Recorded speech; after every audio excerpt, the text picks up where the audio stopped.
Lalu apa tujuannya syaitan masuk ke dalam badan? Banyak. Yang pertama, dia mudah menguasai. Dia bisa menguasai kita sehingga dia sesat. Dia menyesatkan kita. Karena kan tugas utama syaitan dari iblis menyesatkan kita. Makanya kata Nabi SAW, kalau kalian sedang menguap, tahanlah.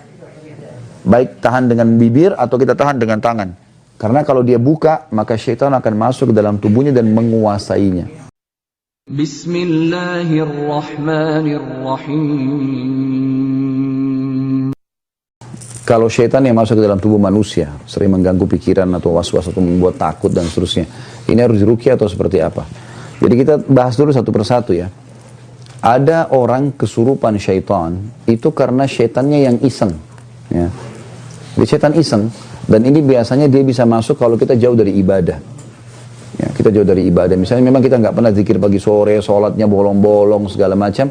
Nah ini kalau kita datang ke satu lokasi, syaitan seperti penjahat lagi lewat, dia kemudian mengganggu. Gitu. Nah ini biasanya lebih mudah untuk keluarkan, karena dengan dia ibadah, dia lari ke ibadah, maka syaitannya akan merasa kegerahan, kemudian dia akan keluar. Gitu kan. Yang kedua, syaitan juga bisa masuk kalau dia marah, karena ada perbuatan kita yang membuat dia marah. Seperti misal kasus, kita kan dianjurkan untuk tidak menyiram air panas atau kencing sembarangan di tempat kosong, kecuali sudah baca Bismillah atau isti'adzah, a'udzubillahi minasyaitonirrajim, gitu kan? Karena biasanya kita kencing di situ atau buang sembarangan air, kemudian kena anaknya jinnya jadi marah masuk ke badan, gitu kan? Nah ini dibahas oleh para ulama, sering terjadi karena diketahui pada saat diruqyah, jinnya mengaku seperti itu, gitu kan? Kalau poin yang pertama tadi itu yang masalah orang lalai dari ibadah, pernah terjadi di Madinah, mahasiswa dari Rusia dia.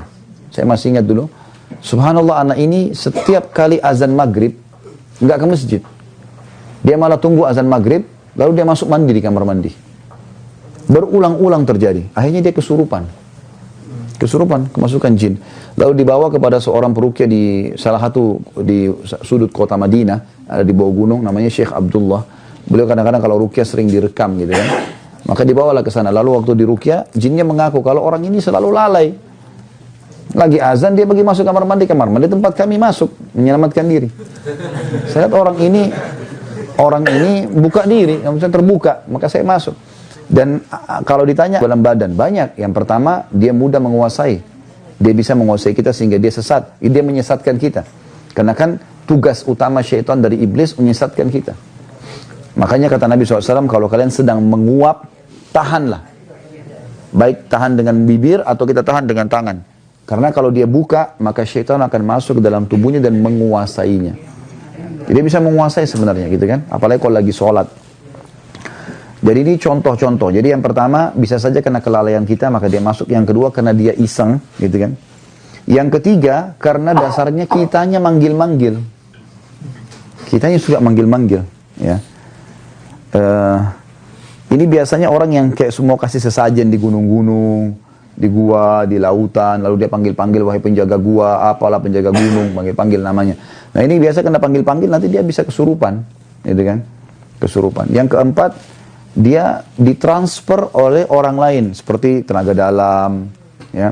Itu biasanya kan syaratnya dimandiin malam hari, apalah dengan rujuk kembang, apalah segala macam ini, maka ditransfer syaitan itu. Bahasanya di Indonesia biasa transfer aura. Padahal sebenarnya bukan transfer aura, itu tuh memang ada jin.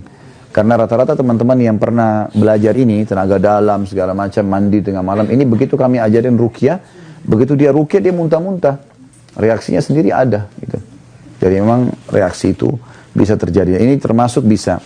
Yang kelima, bisa saja syaitan masuk justru karena dikirim oleh para penyihir. Ya, seperti kita diambil foto misalnya, diambil potongan rambut, diambil apalah, pakaian dalam. Makanya teman-teman sekalian hindari sekali foto yang dipajang. Hindari sekali, kayak kita di medsos itu ya. Maksudnya apalagi kalau di profil. Ada orang subhanallah pergi taklim, OTW taklim, tak foto. Nanti pulang taklim, foto lagi. Gayanya luar biasa, 1000 gaya gitu. Nah padahal sebenarnya itu bahaya sekali itu.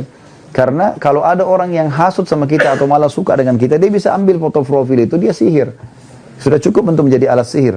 Nabi SAW pernah disihir oleh Lubab bin A'sam, orang Yahudi. Ya, Nabi SAW sebulan teman-teman nggak sadar, nggak tahu apakah sudah kasih giliran istrinya atau belum. Sampai kadang-kadang istri ingatkan, ya Rasulullah belum Anda datang ke tempat kami. Seperti itulah. Maka yang terjadi pada saat itu, Nabi SAW berdoa kepada Allah setelah sebulan, kemudian Allah berikan petunjuk, ternyata Allah buka melalui malaikat yang menyampaikan ada seorang Yahudi namanya Lubaib bin A'sam, dia tinggal di suku Za'far dan dia mengambil potongan sisir Nabi dan rambutnya yang dililit di batang pohon kurma yang sudah rusak, terus ditaruh dalam sumur tua. Maka Nabi SAW mengajak Zubair dan Ali radhiyallahu anhum ajma'in lalu membongkar sumur tersebut, mengeluarkan lalu memusnahkan buhulnya. Ya. Maka ini harus hati-hati teman-teman sekalian. Ya. Kita harus bertakwa kepada Allah. Kata Nabi SAW, siapa yang datang kepada dukun, peramal, penyamun, penyihir, bertanya saja, belum percaya. Coba tebak tangan saya, coba saya mau tahu nasib saya, coba gini dan begitu, maka tidak diterima sholatnya 40 hari. Ke belakang ya, bukan ke depan. Jadi teman-teman gak usah tanya, saya masih sholat gak Ustaz? Nah, karena bukan yang belum dikerjakan, yang sudah dikerjakan hilang 40 hari. Kalau 2 kali ke dukun ya hitung saja sendiri, 10 kali ya hitung saya sendiri, urusan Anda sama Allah udah, gitu kan.